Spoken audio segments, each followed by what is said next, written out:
नमस्कार, मैं हूं रुपेश श्रीवास्तव। आप देख रहे हैं मेरा खास कार्यक्रम चुनावी चर्चा। इस समय हम कलेक्ट्रेट परिसर मौजूद हैं, अधिवक्ताओं के साथ मौजूद हैं। देख सकते हैं अधिवक्ता लोग खड़े यहाँ पर हैं और चुनाव की चर्चा कर रहे हैं कि अब कौन जीतेगा, कैसे क्या रहेगा, किसको वोट दिया जाए जिससे जो है सरकार अच्छी बने और जो आए, जो क्षेत्र का विकास करे, अच्छा कार्य करे, जो कार्य रुके हैं उनको पूरा करें। आप देख सकते हैं तो वैसा मौजूद है, इससे बात करेंगे और इसे राय लेंगे। सरकार कैसी चाहिए आपको बताइए? सरकार चाहिए जो महंगाई कम करे, बेरोजगारी दूर करे, जो ये धर्म के नाम पे और जात के नाम पे बांटने काम कर रहे हैं, ऐसे लोगों से दूर रहना चाहिए। 5 साल जो कार्य हुआ है बीजेपी का, जो वर्तमान सरकार रही है, उससे कितना क्या हुआ? 5 साल में कोई ऐसा काम दिखा ही नहीं कि कोई काम हुआ। केवल जात के नाम पे और धर्म के नाम पे, राम के नाम पे, मंदिर के नाम पे ही केवल काम हुआ, उसके अतिरिक्त कोई काम नहीं। तो अब की क्या रहेगा? अब की बात जो युवाओं को रोजगार दे, बेरोजगारी दूर करे, महंगाई दर ये स्थिति है कि आज जो सरसों के तेल 200 रुपये लीटर बिक रहा है, आम आदमी खाने को तरस रहा है। तेल 100 रुपया लीटर चल रहा है। सब चीज़ महंगाई का वो आलम है कि आम आदमी जो है केवल दबा दिया जा रहा है। केवल राम के नाम, मंदिर के नाम पे मंदिर नहीं बनेगा। ये मंदिर तो बनेगा, वही तो हाई कोर्ट ने, सुप्रीम कोर्ट ने फैसला दिया, उस फैसले का इन लोग पालन कर रहे हैं। इनका कोई उसमें योगदान नहीं है। सारा योगदान तो कोर्ट का है, जिसके नाम पर ये लोग कह रहे हैं कि हम बनवा रहे हैं, जबकि तो न्यायालय का फैसला है। न्यायालय के फैसले का ये लोग पालन करें। इनकी जगह कोई और होता तो वो पालन करता है। ठीक, आप बताइए कैसे सरकार चाहिए? योगी जी और मोदी जी के नेतृत्व में जो आज जिस तरीके से देश का विकास हुआ है, आज तक कभी इस तरीके से देश का विकास नहीं हुआ है। जो अर्थव्यवस्था आज भारत की है वो पूरे विश्व में मानी जा रही है। आज पूरा विश्व भारत की तरफ देख रहा है, भारत को विश्व गुरु मानना चाह रहा है। पूरा विश्व ये तैयार है। यह स्थिति क्या आज से पहले यहाँ नेता नहीं थे या चुनाव नहीं होता था? बहुत से नेता आए, बहुत से चुनाव हुए, लेकिन यह स्थिति भारत की कभी विश्व स्तर पे तैयार नहीं हुई है। रह गई महंगाई। महंगाई ऐसा मुद्दा है जो कभी भी किसी के सरकार में कम नहीं होने वाली है। दिन ब दिन महंगाई बढ़नी है, इसको कोई रोक नहीं पाएगा। हमको आरोप लगाना, हम किसी के ऊपर आरोप लगा दें, कुछ भी कह दें, लेकिन महंगाई ऐसा मुद्दा है जो कभी रुकेगा नहीं। और हमको योगी जी और मोदी जी के नेतृत्व पे भरोसा है। भारत विश्व गुरु बनने जा रहा है और उसके लिए छोटी छोटी बातों पे हम ध्यान देंगे तो उस पर हम नहीं चल पाएंगे। आज जो भारत की व्यवस्था है वो आज तक कभी नहीं थी, तो ये व्यवस्था योगी और मोदी जी हिला सकते हैं। भाजपा की सरकार 5 साल 10 साल जब से भी है, केंद्र में या प्रदेश में है, बहुत अच्छा कार्य कर रही है और ये उम्मीद है कि बाबा जी की सरकार फिर आएगी और 100% आएंगे, प्रचंड बहुमत के साथ आएगी और फिर बाबा जी सरकार बनाएंगे। जय हिंद।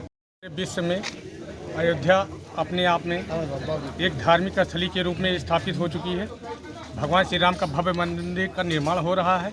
हम सभी युवा वर्ग, नौजवान साथी, सारे लोग मिलकर अपने आप को गौरवान्वित महसूस करते हैं।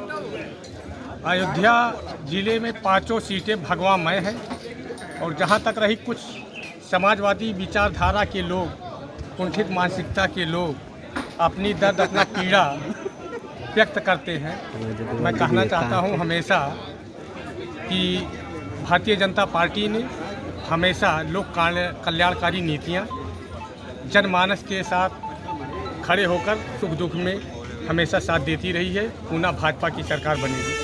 चलिए आप बताइए कि सरकार कैसी रहेगी आपकी? सरकार तो बीजेपी की बनेगी।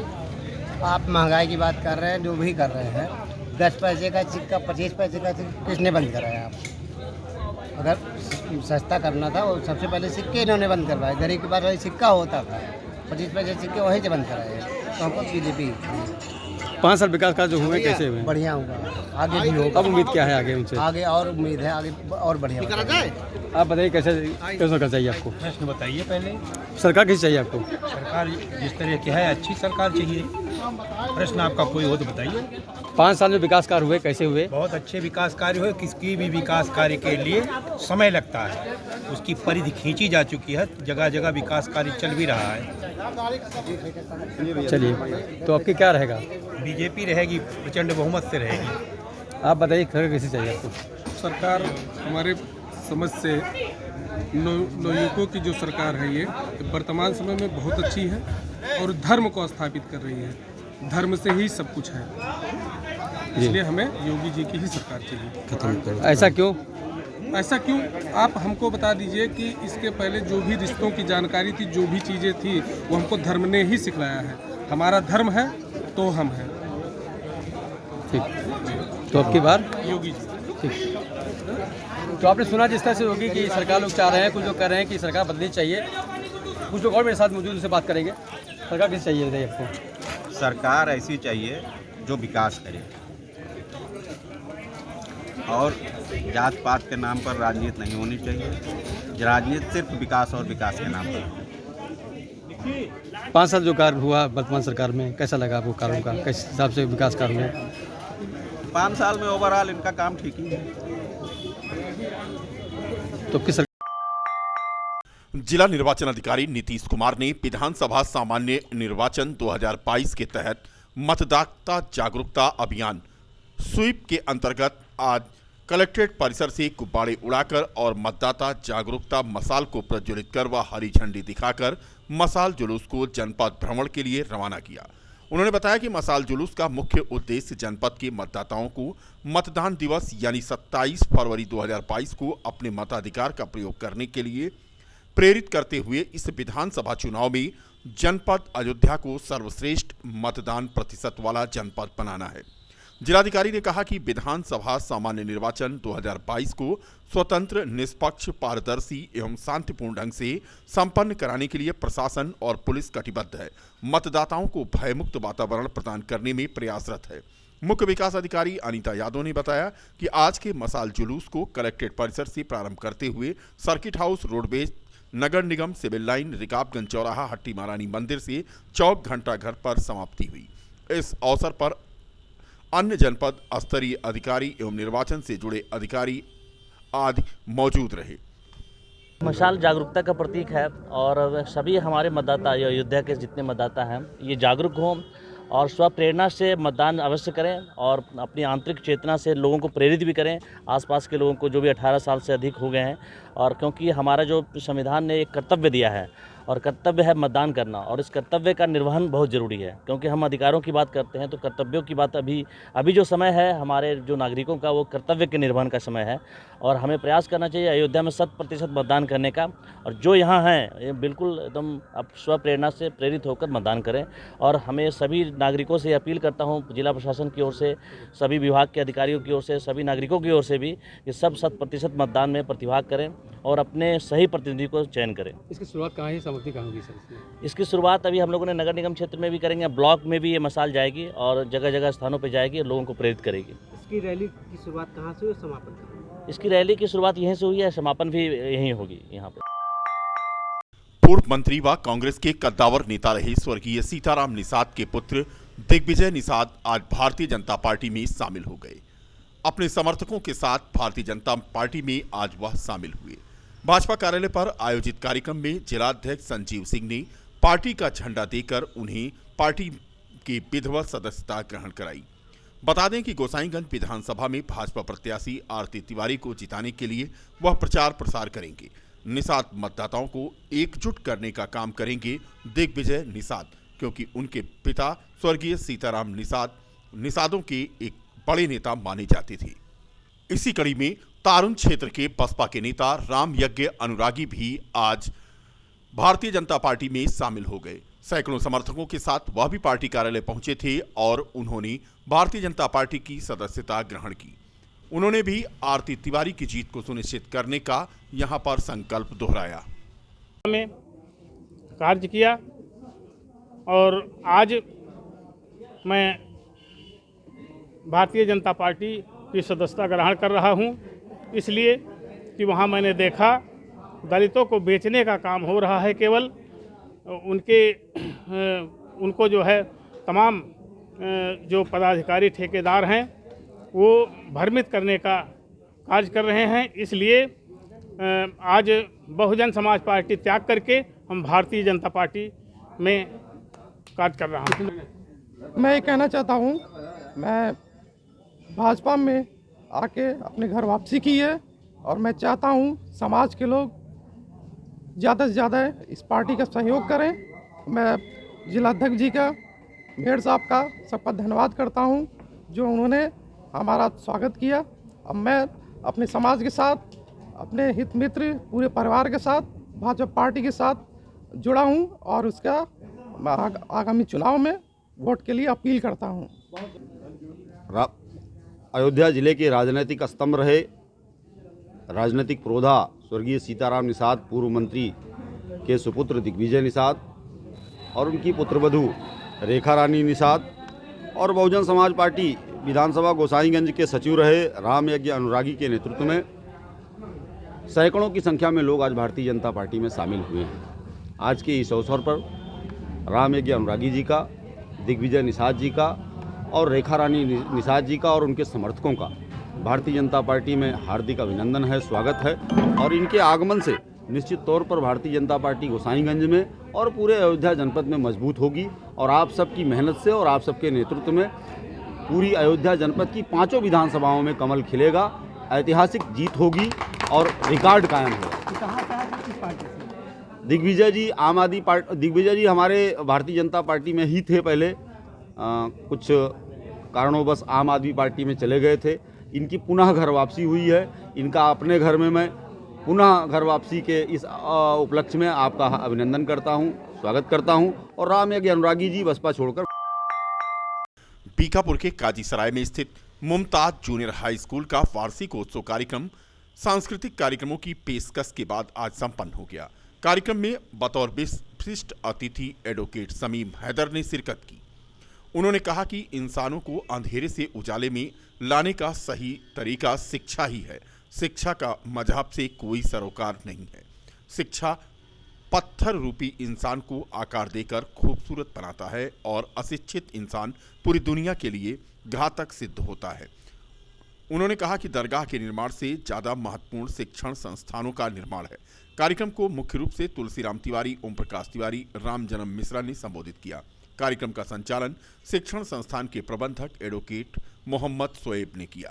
शिक्षा के सही उद्देश्यों को समझने की जरूरत है। जब तक शिक्षा को चरित्र निर्माण का माध्यम नहीं बनाया जाएगा, तब तक शिक्षा के जरिए सिर्फ शिक्षित रसीदें लेकर के नौकरी और रोजगार और कारोबार के लिए अगर हम शिक्षा को रखेंगे तो फिर वो शिक्षा नहीं हो जाएगी, वो कारोबार का एक जरिए माध्यम।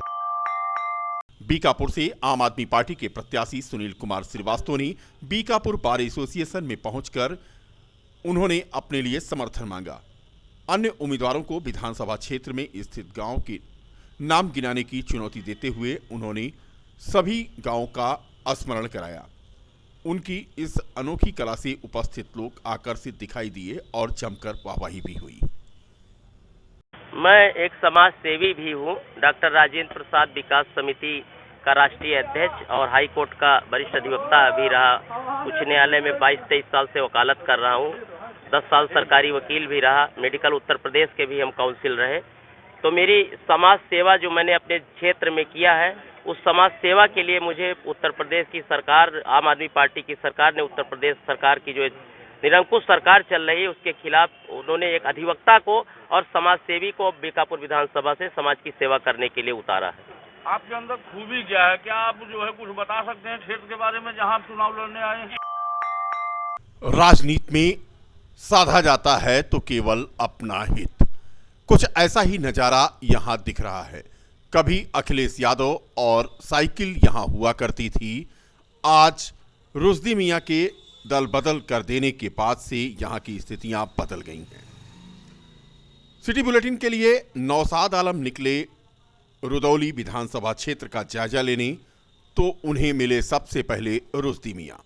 जी हां, बसपा के सिंबल पर चुनाव लड़ रहे हैं रुश्दी मियां और स्थिति ये है कि जनता का अपार प्रेम उन्हें मिल रहा है, ऐसा कहना है उनका।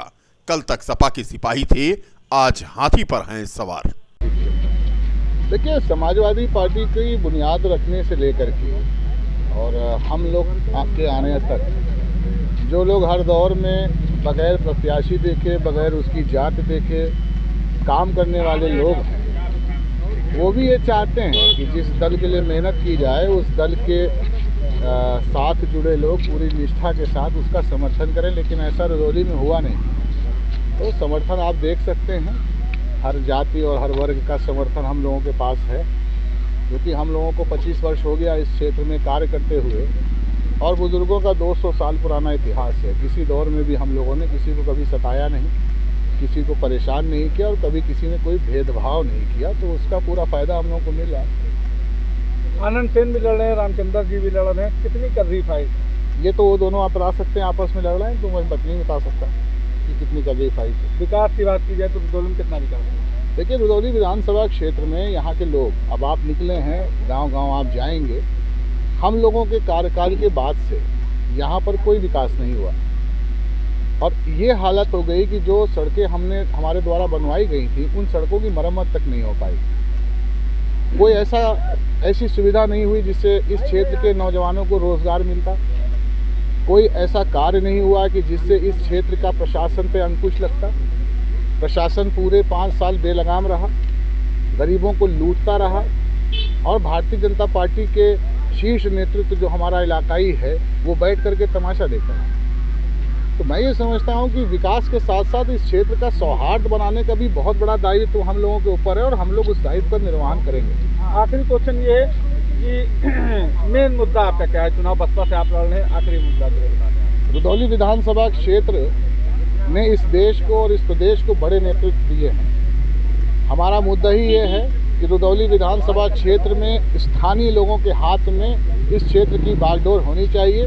बाहरी लोगों के काम को देख करके रुदौली की जनता पूरी तरह से त्रस्त हो चुकी है। वो चाहते हैं कि अब बाहरी लोग वापस जाएं। चाहते कुछ और थे और हो गया कुछ और। जी हां, कुछ ऐसा ही हुआ समाजवादी पार्टी के प्रत्याशी आनंद सेन के साथ। बीकापुर से चुनाव लड़ते आए और पहुंच गए रुदौली। रुदौली में जनसंपर्क तेज कर दिया, समीकरण बिठाने में जुट गए हैं और आनंद सेन यादव के सामने हैं रुश्दी मियां, उनके पुराने खेमे के साथी। साथ में ही उनके स्वजातीय भारतीय जनता पार्टी से रामचंद्र यादव। फिलहाल आनंद सेन भी चुनाव प्रचार में पूरी ताकत झोंक रहे हैं। इलाका कहते हैं नया जरूर है लेकिन जनता उन्हें जानती है। समाजवादी पार्टी की कमान संभाल करके वो रुदौली के मोर्चे पर हैं। क्षेत्र हमारे लिए नया नहीं है। जनपद फैजाबाद में स्वर्गीय बाबू मित्र सेन यादव जी ने मेंबर ऑफ पार्लियामेंट का 6 बार चुनाव लड़ा है, जिसमें 3 बार उनको सफलता मिली है, 3 बार असफलता मिली है। और हम लोगों ने बचपन से लेकर के आज तक रुदौली, बीकापुर, मिल्कीपुर, अयोध्या सभी विधानसभाओं में काम किया है। लोगों से संबंध रहे हैं, अपने पुराने साथियों से व्यक्तिगत संबंध रहे हैं और आज पार्टी के साथी भी हमारे साथ हैं। ऐसी परिस्थिति में हम इसको नया क्षेत्र नहीं, अपना घर मानते हैं। समाजवादी पार्टी से बगावत करने के बाद उन्होंने बसपा का दामन थामा और वहाँ वो अब बसपा से चुनाव लड़ रहे हैं, तो कितनी टक्कर? देखिए, बहुत स्पष्ट है, बहुजन समाज पार्टी और भारतीय जनता पार्टी में कोई अंतर नहीं है। बहन कुमारी मायावती जी ने बहुत स्पष्ट कहा है, जो समाजवादी पार्टी को हराने का काम करेगा वो उसके साथ खड़ी होंगी। तो भारतीय जनता पार्टी से ही समाजवादी पार्टी की पूरे प्रदेश में लड़ाई है। ऐसी परिस्थिति में सांप्रदायिक ताकतों के साथ उनका खड़ा होना आज यहाँ रुदौली में और रुदौली के आम जनमानस को संदेश देने का काम कर रहा है, जिसकी वजह से यहाँ का वोटर, यहाँ का कार्यकर्ता सब समाजवादी पार्टी के साथ खड़ा है। क्या मूलभूत समस्याएं हैं और किन मुद्दों को लेकर आप रुदौली विधानसभा से? देखिए, मूलभूत समस्याएं बहुत हैं यहाँ। सबसे बड़ी चीज़ तो यहाँ शिक्षा के जो लंबे उस पर होना चाहिए, शैक्षिक स्तर बढ़ना चाहिए, वो अभी रुदौली विधानसभा क्षेत्र में नहीं बढ़ पाया है। बहुत पिछड़ापन है, सड़कों का अभाव है और कुछ ऐसे कारोबार होने चाहिए, कोई ऐसी चीज़ें, फैक्ट्रियाँ होनी चाहिए, ऐसे काम होने चाहिए, उद्योग धंधे होने चाहिए जिससे रुदौली के लोगों को रोज़गार का अवसर मिल सके और उनको काम मिले और उसमें लोग लग करके अपने परिवार को, अपने समाज को आगे बढ़ाने का काम कर सके। विधायक जी रामचंद्र जी हैं, रुश्दी में हैं, कितनी कर रही फाइट? देखिए, सीधी लड़ाई पूरे प्रदेश में भारतीय जनता पार्टी से है और अभी पिछले प्रथम चरण का जो चुनाव हुआ है, 58 सीटें का चुनाव हुआ है। 58 सीटों में राष्ट्रीय लोकदल और हमारी समाजवादी पार्टी का समझौता हुआ है। समझौते के तहत जो रिजल्ट आ रहे हैं, यहाँ तमाम लोग पश्चिम से आए हैं जिनसे अभी हम लोगों ने राय लिया और उनसे जानकारी हासिल की। तो हम तो ये समझ रहे थे कि समाजवादी पार्टी का गठबंधन वहाँ 40 सीटें जीतेगा, लेकिन इन लोगों की जो राय आ रही है उसमें 50 सीटें हमारी पार्टी जीतने जा रही है।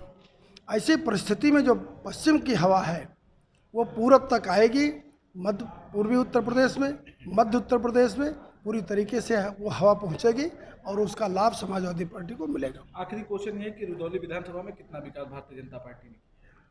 रुदौली विधानसभा में भारतीय जनता पार्टी ने कोई काम ही नहीं किया।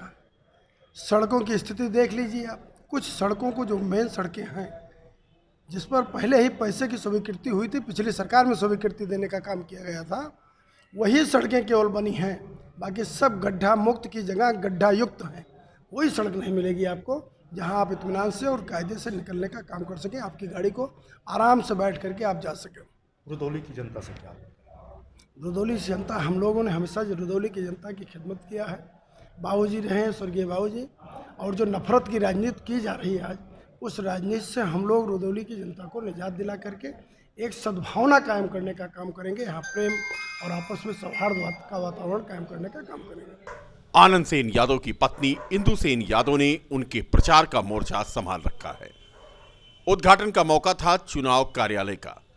हमारी टीम ने उनसे बात की तो उन्होंने कहा, क्षेत्र नया जरूर है लेकिन जनता का प्यार उनके साथ है। जैसे कि एक किसी चीज़ की मान्यता मिलनी होती है तो एक ये चुनाव आयोग की तरफ से एक नियम है कि आप यहाँ पे कोई भी प्रचार सामग्री या कुछ यहाँ पे आप कितनी मात्रा में आप रह सकते हो, तो उस हिसाब से जो है पार्टी कार्यालय का बनाया गया, इसका उद्घाटन हुआ और यहाँ हमारे जितने भी पार्टी के कार्यकर्ता हैं वो आएंगे। उनकी जो ज़रूरत की चीज़ होगी, हमें क्षेत्र में कहाँ जाना है, कहाँ किस तरीके से मिलना है, किन किन लोगों से मिलना है, ये यहाँ लोग आएंगे, उसके बाद वो उस हिसाब से बताएंगे, फिर जाएंगे, फिर मिलेंगे। फैजाबाद मेरी कर्मभूमि है, तो जब फैजाबाद मेरी कर्मभूमि है तो और फिर यहाँ की जनता है, फैजाबाद की जनता है, रुदौली की जनता है, वो फैजाबाद में रहते हैं तो भी प्यार करती है, रुदौली और मिल्कीपुर में रहते हैं तो भी प्यार करती है।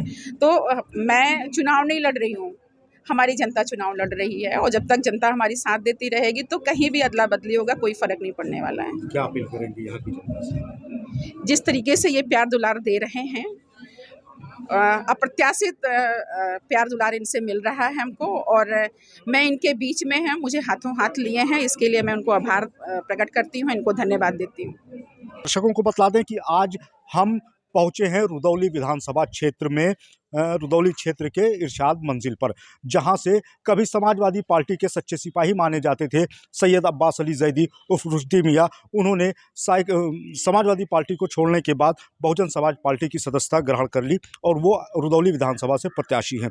आपको बताते चले कि तस्वीरों में आप साफ देख सकते हैं कि एक तरफ जहाँ रुश्दी मियाँ की तस्वीर बड़ी सी लगी हुई है, वहीं बगल में ही पूर्व मुख्यमंत्री सुश्री मायावती की तस्वीर लगी हुई है, बीच में हाथी का निशान है। कभी ये पूरा गढ़ समाजवादी पार्टी के लिए एक मजबूत पायदान के रूप में माना जाता था, लेकिन टिकट कटने के बाद यहाँ की सियासत में काफ़ी उथल पुथल है। समाजवादी पार्टी से जहाँ आनंद सेन यादव चुनाव लड़ रहे हैं, वहीं बहुजन समाज पार्टी से रुश्दी मियाँ, तो जबकि रामचंद्र जो कि मौजूदा विधायक भी हैं, उन्होंने भारतीय जनता पार्टी से अपना नामांकन किया है और चुनाव मैदान में है। लेकिन देखना यह है कि आने वाले समय में रुदौली की जनता का समर्थन किस प्रत्याशी की ओर होता है।